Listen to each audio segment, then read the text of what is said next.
Ilan sa mga child stars noon sa showbiz ay nagmula sa longest-running noontime show na Eat Bulaga.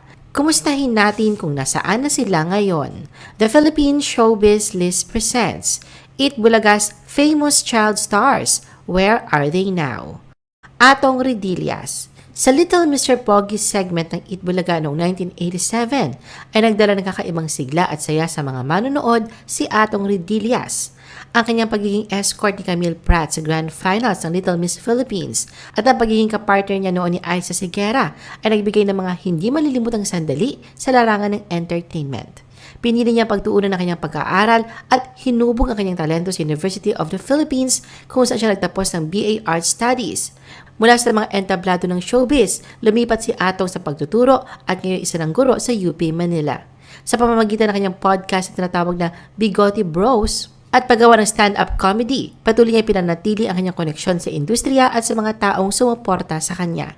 Huling lumabas si Atong sa Eat Bulaga noong 2019 at ang kanyang paglalakbay sa programa ay ipinakita sa pamamagitan ng isang commemoration video para sa 40th anniversary ng Eat Bulaga.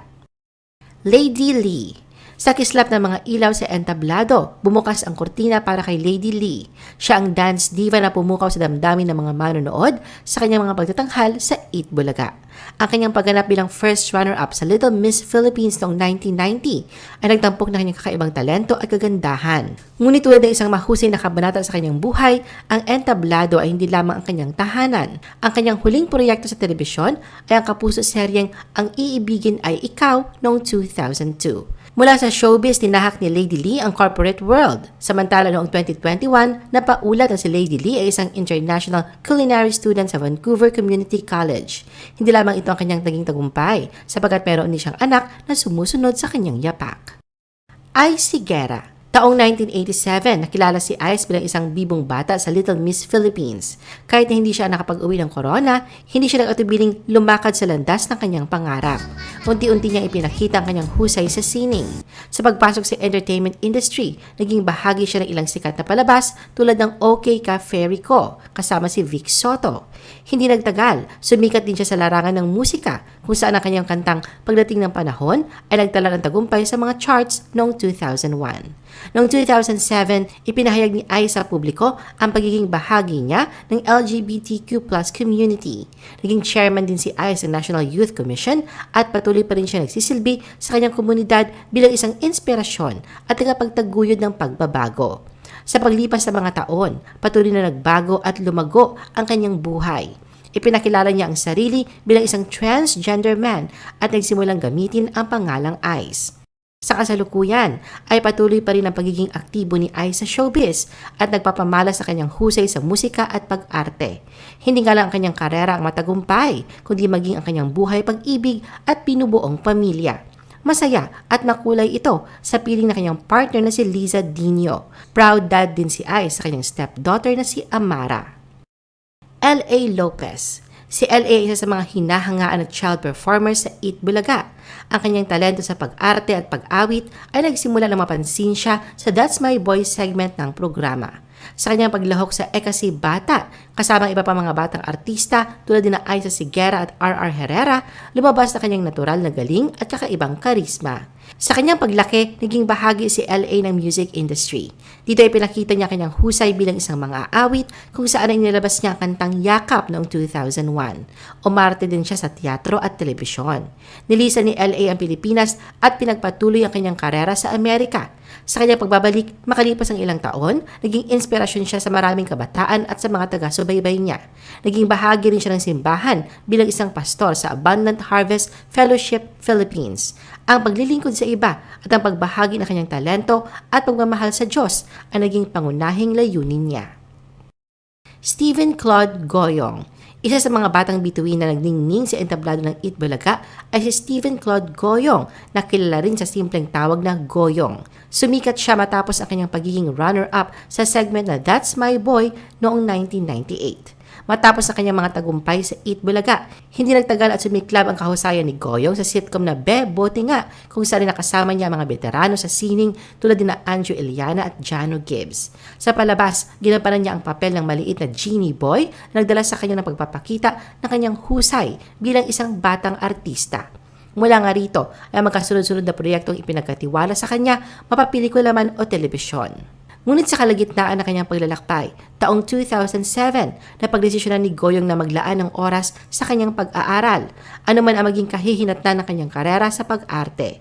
Lumipat siya sa Alabama sa US, kasama ang pamilya kung saan siya nagpatuloy na kanyang pag-aaral sa high school. At para sa kanyang college education, nagbalik si Goyong ng Pilipinas at nakapagtapos sa University of Santo Tomas noong 2014. Kasunod ng graduation, bumalik siya sa Eat Bulaga, hindi bilang host o isang TV personality, kundi bahagi ng crew bilang floor director. Sa kabila ng mga pagbabago at paglalakbay sa kanyang buhay, patuloy na lumalaban si Goyong na ngayon ay gumagamit na ng pangalang Claude. Sa kanyang mga social media posts, makikita ang kasiyahan sa kanyang personal na buhay kasama ang asawang si Frances Charmaine Goyong. BJ Tolets Forbes. Isa si BJ Tolets Forbes na nakilala sa pamamagitan ng kanyang kakatuwang personalidad. Ang paglalakbay niya sa mundo ng showbiz ay hindi lamang isang kwento ng tagumpay sa entablado, kundi pati na rin sa tunay na buhay. Noon pa man, kahit hindi na nanalo sa mga patimpalak, kitang-kita na ang kanyang potensyal bilang isang komedyante. Naging bahagi siya ng GMA7 sa mga hit na palabas tulad ng Etheria at Fantastic Kids. Ang kanyang katanyagan ay hindi lamang bunga ng kanyang talento, kundi pati na rin ng kanyang pagsisikap at dedikasyon sa trabaho. Sa paglipas ng panahon, tulad ng iba, nagbago ang takbo ng kanyang karera. Bagamat kakaunti na lang kanyang mga proyekto, nanatili pa rin siyang aktibo sa showbiz. Naging bahagi siya ng iba't ibang palabas, hindi lang sa GMA, kundi maging sa ibang network. Ganun pa man sa kabila ng kanyang mga tagumpay sa showbiz. Hindi nakalimutan ni Tolets ang kanyang mga responsibilidad sa kanyang komunidad.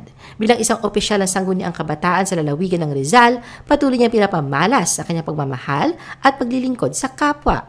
Samantala, pagdating naman sa personal na buhay, makikita ang isang masaya at puno ng pagmamahal na si Tolets. Kasal siya at mayroon na siyang isang anak na babae na tila nagmana sa kanya, hindi lamang sa pisikal na anyo, kundi pati na rin sa kanyang husay sa pagpapatawa.